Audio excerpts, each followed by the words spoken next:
Fala aí, DevPro! Renzo Nutitelli aqui na área. Eu sou um engenheiro de computação formado pelo ITA e dei aula durante 4 anos no ensino superior do curso de Análise e Desenvolvimento de Sistemas na FATEC, aqui no estado de São Paulo. Só que em paralelo a isso, eu construí uma carreira na área de programação, onde eu tenho mais de 15 anos de experiência. Com um pequeno grande detalhe, durante todo esse tempo eu não passei sequer um dia da minha carreira desempregado. Com a evolução desse meu trabalho, eu cheguei em uma posição de ganhar R$20 mil trabalhando apenas 32 horas por semana. Mas qual que é a minha missão aqui? O meu objetivo é te ensinar os 7 passos fundamentais para você aprender o framework mais utilizado da linguagem Python e para que você também possa construir uma carreira à prova de crise. Na aula anterior, no passo 4, você aprendeu a armazenar informações no banco de dados. Se você não viu essa aula, é fundamental que você assista, porque justamente esse vai ser o conhecimento necessário para você entender esta quinta aula, este quinto passo, onde eu vou te mostrar a forma mais fácil de você listar todos os dados desse banco de dados. Então, confira aí o conteúdo. Fala aí, DevPro, tudo tranquilo? Nesse passo aqui a gente vai tratar da parte de listagem, ou seja, do R do CRUD, que é a parte de leitura. Basicamente nós vamos fazer essa pendência aqui de número 4, que é listar as tarefas pendentes. Para fazer isso, então, vamos começar, como sempre, criando a nossa branch de número 4, que é a respectiva a essa issue que nós vamos trabalhar, e vamos, como sempre também, começar pela parte dos testes.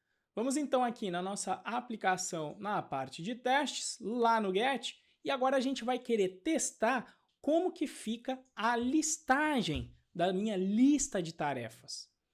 Então, nós vamos fazer o seguinte, nesse caso aqui da resposta, nós iremos querer criar algumas tarefas para a gente poder nos certificarmos de que as tarefas que estão pendentes aparecem na nossa página.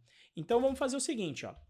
Primeiro de tudo, vamos ter que criar então as nossas tarefas. Então eu vou pegar aqui, vou criar uma nova fixture, a minha lista de tarefas pendentes. Então vamos lá, lista de tarefas pendentes.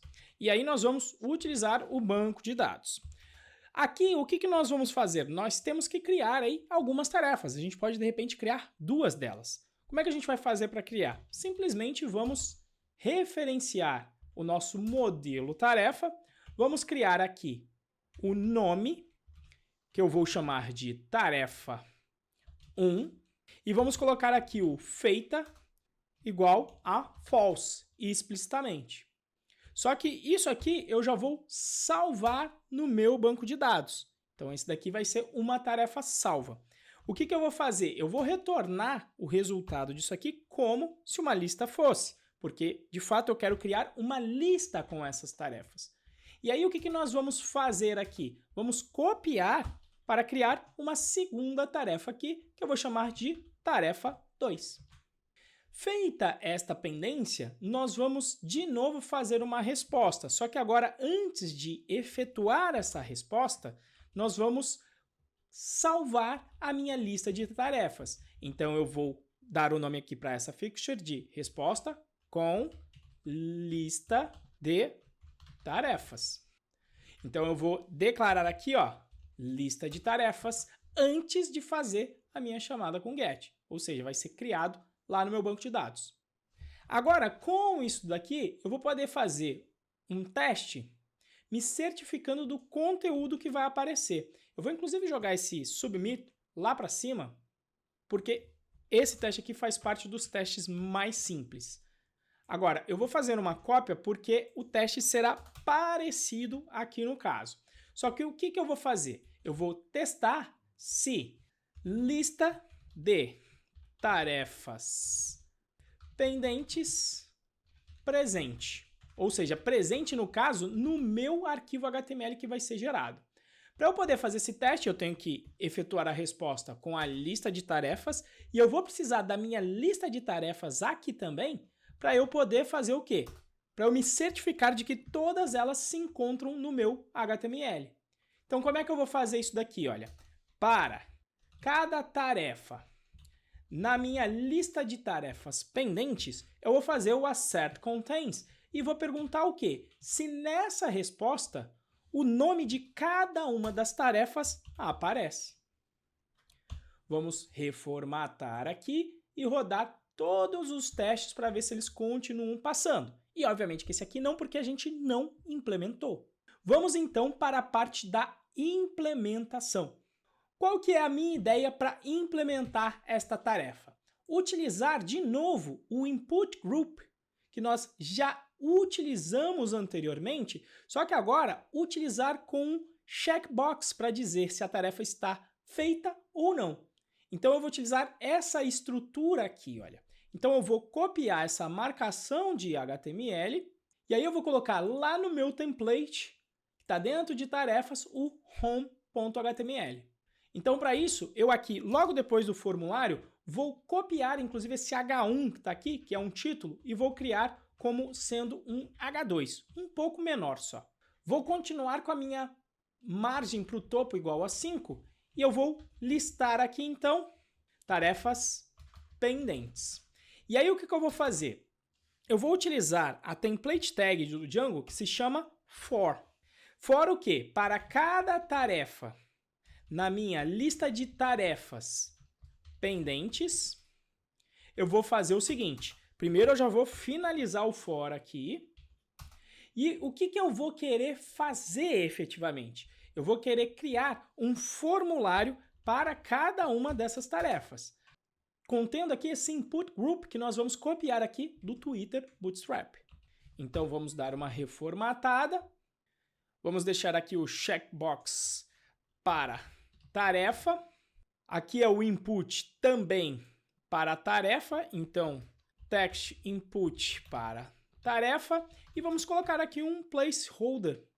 E na realidade o que a gente vai querer então, dentro deste elemento, a gente vai querer como valor dele o nome da tarefa. Então eu vou colocar aqui, olha, da linguagem de template do Django, abre chave duas vezes, tarefa.nome, para que a tarefa fique visível aqui.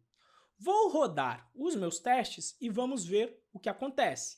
Eles ainda não estão passando. Por quê? Porque nós não fizemos a efetiva busca, a minha lista de tarefas pendentes. Então a gente tem que fazer isso lá na minha view para conseguir buscar no banco de dados a minha lista de tarefas pendentes. Então como é que a gente vai fazer isso aqui com o ORM do Django? Basicamente, nós vamos utilizar o modelo tarefa, que está lá no Models. Aí nós vamos chamar o Objects. E aí nós vamos filtrar este campo aqui. Por qual campo nós vamos filtrar? Justamente para as tarefas que o valor de feita é igual a false, que é justamente a condição para as tarefas pendentes. Então eu vou dar o nome aqui para essa lista de tarefas pendentes. Agora o que eu vou fazer? Como essa listagem eu quero que apareça a todo momento na página, eu vou passar isso aqui no contexto de basicamente todas as respostas aqui. Vamos ver onde isto é necessário. Bom, no redirect realmente eu não preciso, então eu vou copiar aqui para a parte do else. Quando eu mostro a mensagem de erro, eu vou querer que apareçam também as minhas tarefas pendentes. Então eu vou colocar aqui este elemento, tarefas pendentes, e vou passar para o contexto do template, de forma que ele consiga acessar essas minhas tarefas aqui. Ó. Vou colocar um vírgula e vou querer também mostrar os meus elementos quando eu faço a minha chamada get. Então vou aqui também criar o meu dicionário de contexto, passando as minhas tarefas pendentes. Então vou copiar aqui, inclusive, este código também. Ou seja, no caso de estar válido e fazer o redirect, eu não preciso fazer a minha chamada no banco de dados. Vamos corrigir este pequeno erro que está aqui com um ponto em vez de vírgula. Vamos aqui então rodar os nossos testes e o que acontece? Ele está me falando que non-type object has no attribute nome, ou seja, não tem o atributo nome aqui. O problema está sendo em que o meu teste está com uma pequena falha. Na realidade, quando eu chamo o save do tarefa, ele não me retorna o elemento salvo. Então, eu vou fazer o seguinte, ó, eu vou tirar o save daqui, eu sei que eu tenho que salvar, mas eu tenho que manter a referência para essas tarefas aqui. Eu vou refatorar para criar uma lista de tarefas. Então, para salvar tudo de uma vez, eu vou fazer o seguinte. Eu vou utilizar o tarefa.objects, que acessa o nosso banco de dados, que possui o método bulk create, ou seja, para criar várias tarefas de uma vez só. Então, fazendo isso, vamos executar novamente. E aí eu ainda verifico mais algum erro que eu devo ter cometido aqui no teste de tarefas. E o que está acontecendo? Agora, nos nossos testes normais, eu também preciso de acesso a banco, porque eu estou listando as minhas tarefas. Então, vamos corrigir isso, marcando aqui a nossa fixture, para também poder utilizar o banco de dados. Rodemos os nossos testes novamente, e veja que agora apenas a lista de tarefas pendentes está falhando. Aqui eu vejo um attribute erro de function. Vamos investigar o que está acontecendo no teste efetivamente. Eu tenho a resposta com a minha lista de tarefas e não foi ela que eu passei no meu acerte. Veja que o Ctrl+C, Ctrl+V, ele é sempre perigoso. Vou rodar novamente depois de trocar a resposta pela correta e veja que todas estão passando. Para homologar a aplicação, vamos acessar a nossa lista de tarefas, inclusive reenviando, e aí a gente pode verificar se efetivamente o servidor vai listar para a gente. Vamos rodar aqui o nosso servidor antes de atualizar a tela. Vamos atualizar novamente, reenviando os últimos dados com a validação. E veja que justamente nós temos aqui a interface com as minhas tarefas pendentes, com as duas que eu salvei. Conforme nós salvamos aqui mais tarefas, como gravar aula de marcar tarefa como feita. Clicamos em salvar, ele envia e veja que ela aparece aqui, gravar aula de marcar tarefa como feita. Então eu já tenho o meu to-do list funcionando com a parte de listagem. E assim, dentro do nosso CRUD, nós já fizemos o create e agora terminamos a parte do R, que é o read, ou seja, passamos a ler os dados do nosso banco. No próximo passo, nós vamos implementar a edição dos dados, marcando as tarefas como concluídas. Mas agora o processo já começa a ser bem repetitivo. Você cria os testes para validar que a sua funcionalidade funciona e para isso garantir que a sua funcionalidade não vai quebrar quando você implementar as futuras, manda o pull request e você já tem o seu produto entregue para o seu cliente, ou seja, código rodando e gerando valor. Então até o próximo passo. Fala aí, DevPro! Você acabou de completar o passo 5 e a partir de agora você aprendeu qual é a maneira mais fácil de listar as informações que estão presentes no seu banco de dados. Só que é o seguinte, muitas vezes o usuário fornece informações erradas sem perceber. Por conta disso, o que você vai aprender na sexta aula, no sexto passo, vai ser como permitir que o usuário altere informações no seu banco de dados. Assim ele vai conseguir corrigir eventuais falhas. Só que é o seguinte, se você quiser se aprofundar em conteúdo técnico, eu preparei o caminho mais rápido para pessoas comuns conquistarem uma carreira à prova de crise, através de um treinamento técnico totalmente focado no que o mercado de programação web procura. Para saber mais, clique no botão que está aqui abaixo desse vídeo. Grande abraço!